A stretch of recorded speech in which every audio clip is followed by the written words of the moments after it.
এর ফ্রিকোয়েন্সি কত নিতে হবে? এটা ফ্রিকোয়েন্সি হবে 50 হার্টজ। ঠিক আছে, এটার ফ্রিকোয়েন্সি নিতে হবে তোমার এই 50 হার্টজ। আর কি লাগবে জানো? 50% ডিউটি সাইকেল যদি সম্ভব হয়। ঠিক আছে, 60% সরি 50% ডিউটি সাইকেল। তাহলে এখান থেকে এখন তোমরা কি পাচ্ছ? 3 নম্বর পিন এটা। 3 নম্বর থেকে আউটপুটে আমরা কাজটা পাচ্ছি 50% এইটা পেয়ে। ঠিক আছে, লেগে দিয়ে এটা ডিজাইন করেছে কিভাবে? এটাকে ডিজাইন করেছে একটা একেবারে সরাসরি দিয়ে দিয়েছে কোথায়? পেটে।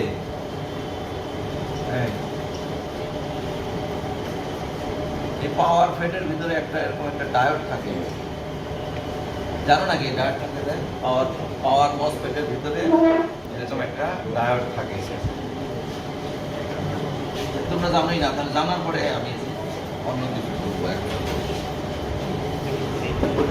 তাহলে এইটা হলো আমাদের ট্রান্সফরমার। সেটা কি টাইপের ডায়োড? দাঁড়া আমি বলতেছি। এটা হলো এটা একটা সেন্টার টাইপ ট্রান্সফরমার। এখানে তোমার থাকবে হলো এই যে ব্যাটারি, এখানে নেগেটিভ পজিটিভ, এইটা গ্রাউন্ড করে দেবো। এইটা হলো গ্রাউন্ড। তাহলে এখানে এই রেজিস্ট্যান্সের ভ্যালু কত হতে পারে? এটা 10 কে দাও।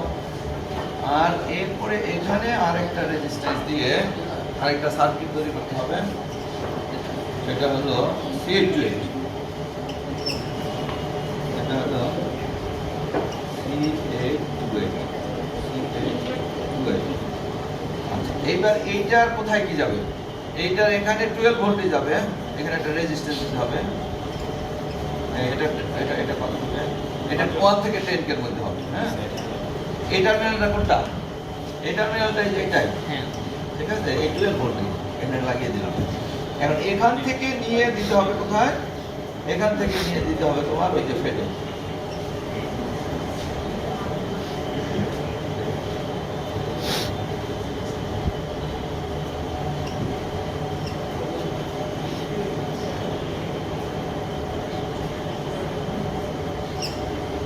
এইটা কোথায় যাবে? গ্রাউন্ড। তার মানে এটা হলো তোমার সেই ড্রেন, আর এটা হলো তোমার সোর্স, আর এটা হলো তোমার গেট।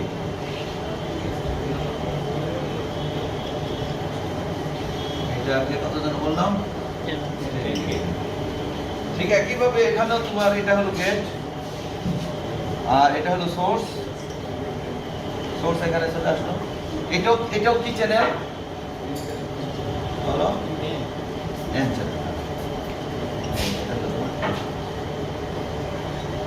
এইখানে যে ট্রান্সফরমারটা থাকবে সেই ট্রান্সফরমারটা হবে হলো তোমার, কারণ এখানে কমে দিচ্ছে,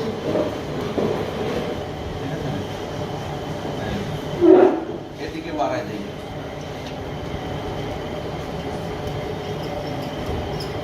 এখান থেকে আউটপুটটা নিতে হবে, এখান থেকে এসি আউটপুট এখান থেকে। এই ট্রান্সফরমারের স্পেসিফিকেশনটা কি হবে? এটা হবে, এইটা কত ভোল্টের নিতে চাচ্ছ তোমরা? একটা ব্যাটারি হলে 12 ভোল্ট, তাই তো?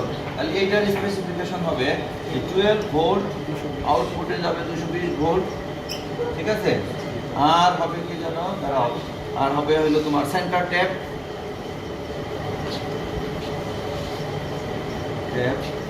এট প্রাইমারি, তাই না? প্রাইমারিতে সেন্টার ট্যাপ। আর তোমার তুমি যত ওয়াটের বানাতে চাও এর একটা ভিএ রেটিং থাকবে, ট্রান্সফরমারের একটা ভিএ রেটিং থাকবে, তাই তো? সেই কত এখানে। তাহলে এখানে খেয়াল করো, এইটাকে তোমরা 1K থেকে তোমরা 5K এর মধ্যে ইউজ করতে পারবে। এটা ভোল্টেজের উপর ডিপেন্ড করে, আর একটু মানে 1K 2K এর মধ্যেই থাকতে হতে পারে। এখন অপারেশন আমরা এক্সপ্লেইন করি। এখানে কিন্তু 50% ডিউটি সাইকেল, মানে অন টাইম এবং অফ টাইম সমান। এমপ্লিটিউড কত আছে? সেই একই কথা, হয় 5 ভোল্ট আছে। ঠিক আছে, 5 ভোল্ট থাকলে অনেক সময় এই জায়গাটাতে কি করতে হয়? এনহান্স করতে হয়। জেনার ডায়োড দিয়ে এটা অন্য মেকানিজম আছে। আপাতত ধরে নেই যে 5 ভোল্টে এটা কি হয়ে যাচ্ছে? অন হয়ে যাচ্ছে। 5 ভোল্টে যদি অন হয়, এখানে ধরো 5 ভোল্ট, তাহলে হাই এইটা কনসিডার করতেছি আমরা এখন। তাহলে এখানে কত ভোল্ট চলে আসলো? 5 ভোল্ট চলে আসলো। এই 5 ভোল্ট এখানে এসে কি হবে? এই রেজিস্ট্যান্সের একটা ড্রপ নেগলিজিবল। কেন বলো তো? Current almost zero. কেন কারেন্ট জিরো? High impedance. তাহলে এখান দিয়ে কারেন্ট জিরো, সেই জন্য এটার অ্যাক্রসের ভোল্টেজ নেই, বাট এটা অন হয়ে যাবে। অন হয়ে গেলে এইটার অ্যাক্রসের ভোল্টেজ কত হবে? প্লাস মাইনাস, এখানে ভিডিএস এর ভ্যালু কত হবে? 0 হবে। ওই যে আমরা হার্ট স্যাচুরেশন করে দেব। তাহলে এই যে 12 ভোল্ট, দেখো একটা কারেন্ট একটা লুপ তৈরি হবে এইভাবে, গ্রাউন্ড থেকে গ্রাউন্ড কমপ্লিট লুপ হয়ে গেল। তাহলে এটা যাওয়ার পথে রেজিস্ট্যান্স কোথায় পাচ্ছ? অনলি এইটা রেজিস্ট্যান্স, তাই না? তাহলে এখানে প্লাস হবে, এখানে মাইনাস হবে, ড্রপ কত ভোল্ট হবে এখানে? 12 ভোল্টেজ হচ্ছে, এই যে এদিক থেকে যাচ্ছে, আর তো কোথাও ড্রপ হচ্ছে না, তাহলে এখানে 12 ভোল্টেজ হচ্ছে। কিন্তু এই ট্রান্সফরমারের কাজ কি? এটা যখন 50 হার্টজ করেছো, এই যে দেখো 50 হার্টজে টি এর ভ্যালু কত? 20 মিলি সেকেন্ড। তাহলে এখন যে অন হয়ে থাকছে, কতক্ষণ সে অন হয়ে থাকবে? 10 মিলি সেকেন্ড অন হয়ে থাকবে, তাই না? তাহলে এটাকে টি অন বলো, তাহলে এটা হলো 10 মিলি সেকেন্ড। আবার সেই একইভাবে টি অফ, তাহলে এই 10 মিলি সেকেন্ডের মধ্যে অন অফ যখন হবে, তখন এইটা একটা এসির মতো হয়ে যাবে, ঠিক আছে? এটা একবার অন হবে, একবার অফ হবে, তার মানে একবার এদিকে কারেন্ট দিবে, একবার ওইদিকে কারেন্ট দিবে। ওইদিকে কিভাবে দিবে সেটা আসতেছে। এই ট্রান্সফরমারের এদিকে একবার কারেন্ট যাবে, আরেকবার ওদিকে যাবে। তাহলে এর মধ্যে দিয়ে কারেন্টটা একবার উপরে যাচ্ছে, একবার নিচে যাচ্ছে, একবার উপরে যাচ্ছে, একবার নিচে যাচ্ছে, এটা এসির মতো হয়ে গেল না? তাহলে এখানে এখন কত ভোল্ট দিয়েছে বলো? 12 ভোল্ট। ট্রান্সফরমারের স্পেসিফিকেশন আউটপুটে দিতে 220 ভোল্ট, তাহলে এখানে 220 ভোল্ট হয়ে গেল। এখানে কত হার্টজের দিচ্ছ তুমি? 50 তাহলে hertz, output 50 hertz 220 volt AC. তাহলে এখন নেগেটিভটা বুঝাই দেই। আরেকটা বাকি আছে, দেখো এখানে যখন হাই আসলো, তখন হাই ভোল্টেজ তো এখানেও আসছে। এই আসলে এই যে বিজেটিটা, এটা বিজেটি, এটা কি অন আছে না অফ আছে? বলো তো, এখানে হাই ভোল্টেজ আসছে, অন না অফ? অন। তাহলে অন হলে এটার একটা ভোল্টেজ কত? তাহলে এই মসফেটের গেটে কত পেল? অফ হয়ে গেছে। তাহলে এটা off। তার মানে যখন ওদিক দিয়ে কারেন্ট যাবে, এদিক দিয়ে যাবে না, ঠিক আছে? আচ্ছা, এখন আসো নেগেটিভ, মানে এই অংশটুকু নাকি? তাহলে এইটাকে আমরা এখন এটা কনসিডার করব। তাহলে এটা তো 0, তাই তো? 555 কিন্তু নেগেটিভ দিবে না, 555 মিনিমাম কত হবে? 0 ভোল্ট। তাহলে এই 0 ভোল্ট যখন এখান দিয়ে যাচ্ছে, তখন এইটা অফ হয়ে যাবে। এবার এটা অফ, এইটা অফ হয়ে গেলে এইটা এখান দিয়ে কোনো কারেন্ট ফ্লো হবে না, এখান দিয়ে কোনো current, কারণ এখান দিয়ে কারেন্ট যাচ্ছে না, এরটা এখানে বুঝতে হবে। তো এখন এখানকার 0 যখন এখানে আসবে, তখন এটা কি? এটা অফ না? এটা অফ। তাহলে এটা যদি অফ হয়, তার মানে কালেক্টর আর ইমিটার ওপেন, কালেক্টরের সাথে ইমিটার কোনো কানেকশন নাই, তাহলে কানেকশনটা ছেড়ে দাও, কানেকশন নাই। তাহলে এখানে দেখো এই যে 12 ভোল্ট একটা রেজিস্ট্যান্সের মধ্যে হয়ে গেল। এখানে এই জন্য রেজিস্ট্যান্স দেওয়া হয়েছে, এখানে দেওয়া হয় নাই, ঠিক আছে? কারণ এখানে অলরেডি একটা রেজিস্ট্যান্স আছে। তাহলে এখান থেকে হাই ভোল্টেজ এই যে রেজিস্ট্যান্স দিয়ে এখানে আসবে, তখন এটা কি হয়ে যাবে? অন হয়ে যাবে। তাহলে এটা অন হয়ে গেলে আবার দেখো 12 ভোল্ট এবারে এই দিক দিয়ে এই যে শেষ, গ্রাউন্ড থেকে শুরু করে গ্রাউন্ড এসে শেষ। এখানে ভোল্টেজ ড্রপ কত? 0 ভোল্ট, অন হয়ে গেছে। তাহলে এবার এই পোলারিটিতে এখানে ভোল্টেজটা ড্রপ হয়ে যাবে, কত ভোল্টে? 12 ভোল্ট। এবার কারেন্টটা কোন দিকে ফ্লো করছে? নিচের দিকে। তাহলে একটা ট্রান্সফরমারের কারেন্ট যদি উপরের দিকে, যদিও উপর নিচ বলে কিছু নাই, তা আমরা ধরে নেই, তার উপরের দিকে গেলে যদি এখানে প্লাস পাও, নিচের দিকে গেলে একটু আগে যে 220 ভোল্ট পেয়েছো, সেটার উপরে পেয়েছো প্লাস, নিচে পেয়েছো মাইনাস। এখনকার জন্য উপরে মাইনাস, নিচে প্লাস। এটার ওয়েভ ফর্ম তুমি যদি দেখো, ইট শুড বি এই এখানে হলো ভি আউট, তাহলে এই যে এরকম হবে, ঠিক আছে? একবার নেগেটিভ, একবার পজিটিভ, এবং এই ভোল্টেজ কত? মাইনাস 220 ভোল্ট, এখানে প্লাসের 220 ভোল্ট। তাহলে এই যে দেখো আমাদের এসি হয়ে গেল, ডিসপ্লে এসি হয়ে গেল। এখন তুমি একটু ডিজাইনের দিকে যদি আসো, যে এই ইনভার্টার দিয়ে তুমি কি করবা? এখানে একটা ফ্যান লাগালে ফ্যান ঘুরবে, কিন্তু আমাদের এখানে ঘুরবে না, কারণ আমাদের যে ট্রান্সফরমার, ছোট্ট ট্রান্সফরমার, এটা কিন্তু শুধু তোমাদের কনসেপ্টটা দেওয়ার জন্য আছে, বড় ট্রান্সফরমারটা।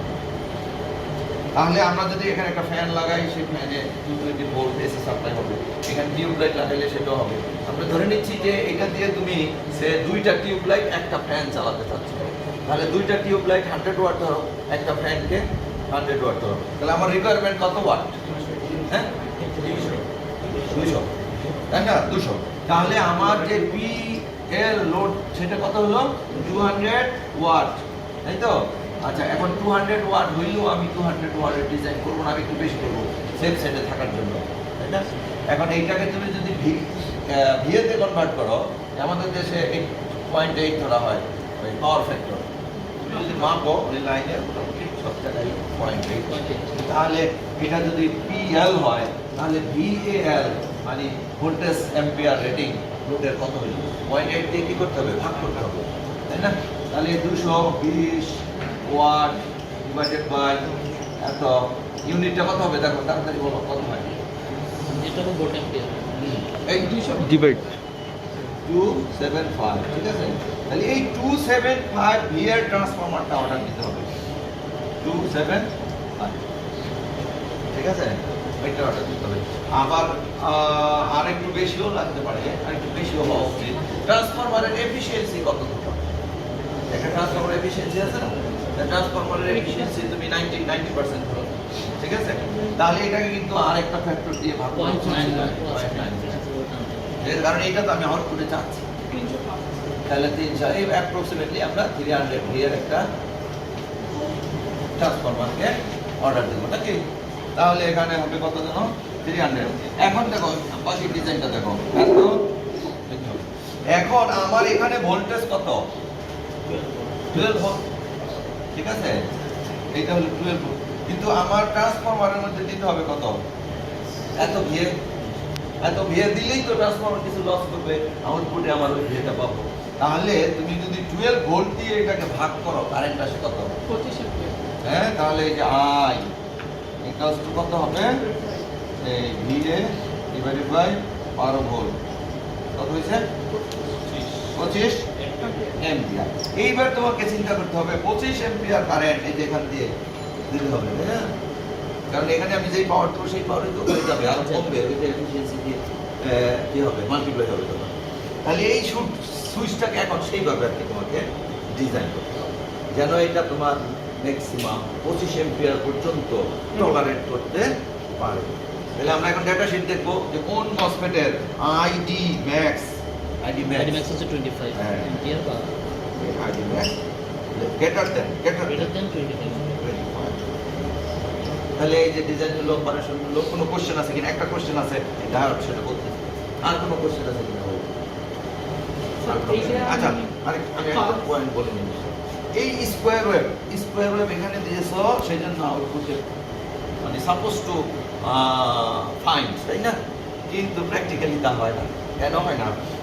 এটার হারমোনিক্স অ্যানালাইসিস যদি করো, এর মধ্যে অনেক হারমোনিক্স আছে।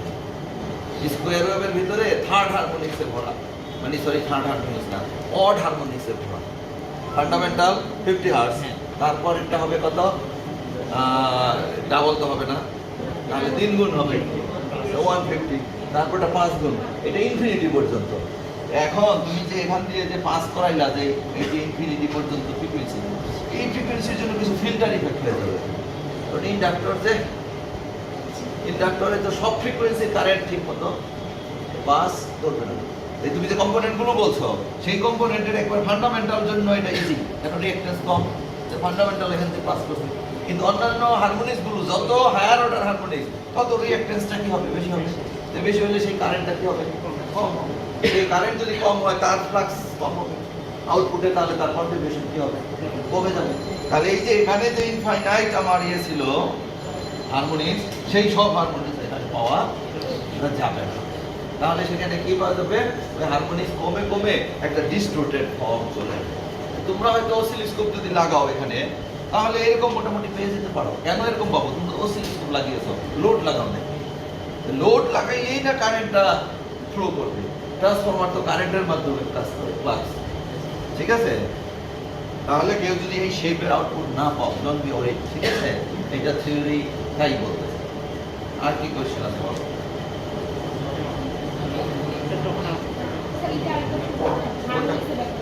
হারমোনিক্স অড হারমোনিক্স, আচ্ছা ইয়ে তুমি করেছো কখনো যে স্কোয়ার ওয়েভকে সাইনোসয়েডিয়াল ওয়েভ দিয়ে করা যায়? তুমি করে দেখেছো? ফোরিয়ার অ্যানালাইসিস করে, তাহলে ওটা আমি বাদ দিয়ে দিলাম, ঠিক আছে? তাহলে এখানে যদি আমি বলি যে এরকম একটা স্কোয়ার ওয়েভ আমাদের এখানে আছে, এই যে এখানকার স্কোয়ার ওয়েভ কিন্তু একবার নিচে যাচ্ছে, একবার উপরে যাচ্ছে, তার মানে অলরেডি তার পজিটিভ নেগেটিভ দুটোই আছে, তাই না? কিন্তু ভোল্টেজ আছে কত, 12 ভোল্ট, আর এদিকে হলো প্লাসের, ঠিক ঠিক আছে, তাহলে এটা কত হার্টজে দিয়েছ? 50 হার্টজ। তাহলে ফান্ডামেন্টালটা হলো তোমার 50 হার্টজ, ফান্ডামেন্টাল ফ্রিকোয়েন্সিটা হলো তাহলে 50 হার্টজ, এফএফ ফান্ডামেন্টাল ফ্রিকোয়েন্সি। তারপরে তোমার থার্ড হারমোনিক্স, সেকেন্ড হারমোনিক্সটা থাকবে না। থার্ড হারমোনিক্স কত? 150। তারপরে ফিফথ হারমোনিক্স 250 নাকি 5 25, হ্যাঁ এই তো এরকম হার্টজের না। এই সবগুলো তুমি যে ইনফাইনাইট নাম্বার অফ হারমোনিক্সকে যদি তুমি অ্যাড করো তাহলে তুমি পিওর স্কোয়ার ওয়েভ পাবে, তাই না? Pure square wave. তাহলে এখন এই সবগুলো হারমোনিক্স তাদের অ্যামপ্লিটিউড অনুযায়ী আউটপুটে ট্রান্সফার হতে পারবে না, ঠিক আছে? কেন পারবে না? কারণ এইটার জন্য ট্রান্সফরমারের রিঅ্যাকট্যান্স যত, ট্রান্সফরমারের রিঅ্যাকট্যান্স তুমি কি বের করবা? টু পাই FL FL যত কম্পাউন্ড বাড়বে হ্যাঁ, তত তাহলে এখানে তো দিতে হবে তোমার FF। এইটাতে কত হবে তাহলে? এটা হবে twice pi F3, তারপরে হলো কি জানো? L। বেড়ে যাবে। তাই বেড়ে যাবে না রিঅ্যাকট্যান্সের ভ্যালু বেড়ে যাবে। তাহলে পিওর স্কোয়ার ওয়েভ হওয়ার জন্য হারমোনিক্স গুলোর যে অ্যামপ্লিটিউড দরকার ছিল আমার ট্রান্সফরমারের আউটপুট আসলে সেই অ্যামপ্লিটিউড থাকবে না, তাহলে সেটা কি হয়ে যাবে? কমে যাবে। তো কমে গেলে তো আর সেই আগের শেপ থাকবে না, মানে পিওর পিওর স্কোয়ার ওয়েভ পাওয়া যাবে না। রিস্টোর আর পিওর স্কোয়ার ওয়েভ যে পাওয়া যাবে না এইটাও আমাদের সিস্টেমের জন্য ভালো না। পাওয়া গেলে কি হলো? নিজেই ফিল্টারের কাজ করে দিল, তাই না? আমরা চাই না আউটপুটে হারমোনিক্স গুলো আসুক, আমরা চাই আউটপুট থেকে হারমোনিক্স চলে যাক। কেন হারমোনিক্স যত আসবে এই যে ফ্যানে তত সাউন্ড করবে, তারপরে টিউবলাইটের দুই পাশে যে কালো হয়ে যাবে, ঠিক আছে? হারমোনিক্স কিন্তু আমাদের কি করে? শুধু ডিস্টার্ব করে। ফান্ডামেন্টাল ইউজফুল পাওয়ার, ঠিক আছে? আর কি বলছে? আউটপুটে সাইন ওয়েভ পেতে পারি? আউটপুটে সাইন আপ পেতে পারি, সেটা তোমাদের ইয়ে আছে, এই যে লিস্টে আছে, ঠিক আছে? আউটপুট পেতে হইলে এইটা ধরো এইখানে আমি যদি একটা সোর্স দিয়ে দেই, এবার এইখানে একটা সাইনোসয়েডাল সোর্স দিয়ে দেবো, এখন কিন্তু সাইন ওয়েভ পাওয়া যাবে, ঠিক কিনা? এসি হ্যাঁ, সাইন ওয়েভ পাওয়া যাবে না? এখানে কিন্তু সাইনোসয়েডাল ওয়েভ দিয়েছো, তো পজিটিভ হাফ সাইকেলে কি হবে? এই যে এরকম হবে, ঠিক আছে? তার মানে সে পিকে যাবে, এটা হলো কি তার ভিএম যাবে, আমার নিচে নামবে। তাহলে এই ভিএমটাকে আমরা যদি এটা আরএমএস ভ্যালু করবো আর কি 12 ভোল্ট, তাহলে ভিএম কি হয়? এই 17-18 ভোল্ট হবে, ঠিক আছে? তাহলে এটা যদি হয় তাহলে এই নিয়ম অনুযায়ী তো এটা কন্ডাক্ট করবে, তাহলে এই ভোল্টেজটা তো এখানে এসে ড্রপ হবে, শুধু ফিক্সড 12 ভোল্ট হবে না, তাই না?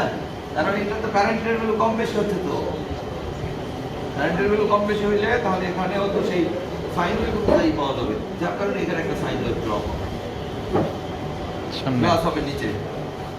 আবার যখন নেগেটিভ হাফ সাইকেল আসবে তখন এটা অফ হয়ে যাবে আর এটা ইনভার্ট হয়ে এখানে এরকম হয়ে যাবে, তাই না? ঠিক আছে, তাইলে পাওয়া যাবে। কিন্তু ধরো এখানে গেলে এই মসফেট স্যাচুরেটেড হইলো, কিন্তু এখানে আসলে কি স্যাচুরেটেড থাকবে? ফিজিক্সটা বুঝেছিলাম, তাহলে এখানে তো তখন ভোল্টেজ ড্রপ হবে, তাহলে এটার এফিসিয়েন্সি এই 20-25%। যত power electronics efficiency is very important, কারণ এফিসিয়েন্ট না বানাতে পারলে যেটা একটু বড় পাওয়ার আছে তাহলে হিউজ পরিমাণ কি হবে? লস হয়ে যাবে, ঠিক আছে? তাইলে আমাদের কি করতে হবে? তাইলে এইটা দিতে হবে ঠিকই, কিন্তু এটাকে ফুললি অন ফুললি অফ, সেই জন্য এটাকে কি করতে হয় বলো দেখে? পালস উইথ করতে হবে। এবার আমরা ধরো পজিটিভ হাফ সাইকেল নিলাম, এটা হলো আমাদের পজিটিভ হাফ সাইকেল। এই পজিটিভ হাফ সাইকেলকে আমরা পিডব্লিউএম বানিয়ে দেবো। এরকম পিডব্লিউএম যত অ্যাম্পলিটিউড বাড়বে তত ওয়েটটা বাড়বে পালসের, আর এদিকে হয়ে যাবে হলো তোমার কি ছোট, এটা বোঝার জন্য বড় করে এটা পাওয়ার এফিসিয়েন্সি কত হবে? একটা কথা হবে না। হ্যাঁ? পাওয়ার দিলে এফিসিয়েন্সি কত হবে? 19 হবে। শুধু এখন বাংলা এই যে পৃথিবীতে এমন ইনভার্টারও পাওয়া যায় যেটা 99% এরকম ইনভার্টার পাওয়া যায়। তাহলে এই পালস দিয়ে তুমি যদি সেই লেভেলের ডিজাইন করো তাহলে এত এফিসিয়েন্সি পাওয়া যাবে। আচ্ছা কোথায় ছিলাম? এটার পিডব্লিউএম ধর এটা হলো পিক ভ্যালু, তাহলে এখানকার ওয়েট সবচেয়ে বেশি হবে, এই পাশের ওয়েটটা আর একটু কমবে, এটা আরো কমবে। আমি বেশি ড্র করতে চাচ্ছিলাম এই বিষয়ে। এটা হলো পিডব্লিউএম সেটা। এই পিডব্লিউএম এর মধ্যে কিন্তু এসি ইনফরমেশনটা এর ভিতরে আছে। কিভাবে আছে? ওই যে যত বাড়ছে তত ওয়েট বাড়ছে, আবার যত কমছে এই পাওয়ার কয়টা তুমি যদি এখানে দাও এই কয়টা পাওয়ার তাইলে কিন্তু না আর কি হবে না, ওই যে ইনএফিশিয়েন্সি হবে না। কেন ইনএফিশিয়েন্সি হবে না? এইবার এইখানে আসলে পুরো মসফেট অন, আবার এখানে আসলে পুরো মসফেট অফ, অনবিত হচ্ছে। ঠিক আছে, এটার ফ্রিকোয়েন্সি হইতে হবে, এইটার ফ্রিকোয়েন্সি হইতে হবে ধরো 3 কিলো থেকে 10 কিলো হার্টজ। ঠিক আছে, এটা অনবরত হচ্ছে, কিন্তু এখান দিয়ে যখন অনবরত হবে নিজেই একটা ফিল্টারেশনের কাজ করে দেবে। এরকম পাওয়া যাবে না, ও এখানে ফিল্টার করে এরকম মানে। ঠিক আছে, তাহলে এখানে এটা হলো, আর একই জিনিস তোমাকে আবার নেগেটিভ আনসার ফিল্টার বানিয়ে এখানে তাহলে তাহলে আমরা কি পেয়ে যাবো? এটা 50 আর্টস, এটা 50, এটা 50। কিন্তু 50 আর্টসের ভিতরে যে একাধিক পালস তুমি অ্যাড করেছো তাহলে ফ্রিকোয়েন্সি বেড়েছে না? সেটা কত? সেটাই বলছি 3 থেকে 5 কে। ঠিক আছে, তাহলে এই এত কে হইলে আমি এখানে ড্র করেছি মাত্র পালস কয়টা? 5টা। ঠিক আছে, এরকম 50টা পালস হয়ে যেতে পারে, 100 পালস হয়ে যেতে পারে। সেটা ডিপেন্ড করবে আমি যে পিডব্লিউএম দিয়েছি কার ফ্রিকোয়েন্সি কতটা। ঠিক আছে, তাহলে এটা তো তোমার করতে হলে কি করতে হয়? এইখানে এটা তো দেওয়া যাবে না, এটাকে ওই যে মাইক্রো কন্ট্রোলারের ভিতরে প্রোগ্রাম করে দিতে হয়। একটা টেবিল দিয়ে দিতে হয় প্রোগ্রামের ভিতরে। ওই টেবিলের মধ্যে থাকে যে ডিসি ভ্যালু কত হইলে তোমার ওয়েট কত হবে, অথবা সাইনুসয়েডাল পেতে হইলে প্রথম পালসের ওয়েট কত, পরের পালসের ওয়েট কত। এই একটা কোশ্চেনের অ্যানসার এখানে ডায়োডেরটা ভুলে গেছিলাম। এই ডায়োডটা আমাদের কাজে লাগে। কি কাজে লাগে? যখন কারেন্ট পাস করার জন্য, যখন এটা তুমি ইনভার্টার হিসেবে ইউজ করবা, তোমার ইউপিএস এর ভিতরে ব্যাকআপ হিসেবে ইউজ করবা, তখন এই ব্যাটারিটা কি রিচার্জেবল হয় না? বাসা বাড়িতে আইপিএস হিসেবে যখন ইউজ করো, এটা লেড অ্যাসিড ব্যাটারি হয়। তখন আমরা কি করি? যখন ইলেকট্রিসিটি অ্যাভেলেবল থাকে তখন ব্যাটারিটাকে চার্জ করি। ঠিক আছে, তাহলে এই ট্রান্সফরমার দিয়েই এই ব্যাটারিটা কি হবে? চার্জ হবে। তখন এই ডায়োডটা আর এই ডায়োডটা ইউজ হবে। এখন এই মসফেটের কারেন্ট ক্যাপাসিটি আর এই ডায়োডের কারেন্ট ক্যাপাসিটি কি সেম? Yes, same. ঠিক আছে, তাহলে আমরা আগে ভাবতাম এটা ইন্টেনশনালি তৈরি করে, কারণ যেহেতু কাজে লাগতেছে। নো, এটা ইন্টেনশনালি তৈরি করে না, এটা বাই প্রোডাক্ট প্যারাসিটিক এলিমেন্টের মতো তৈরি হয়ে যায়। ঠিক আছে, এটা যদি তোমরা ওই যে ভিমস, হিউমস এগুলোর অপারেশন দেখো তাহলে দেখা যাবে যে এটা এমনি তৈরি হয়ে যায়। ঠিক আছে, কারেন্ট ক্যাপাসিটি বাড়ানোর জন্য এমনভাবে স্ট্রাকচারটা তৈরি করতে হয় যে এখানে আলটিমেটলি একটা মসফেটও তৈরি হয় আর রিভার্স পোলারিটিতে একটা ডায়োডও তৈরি হয়।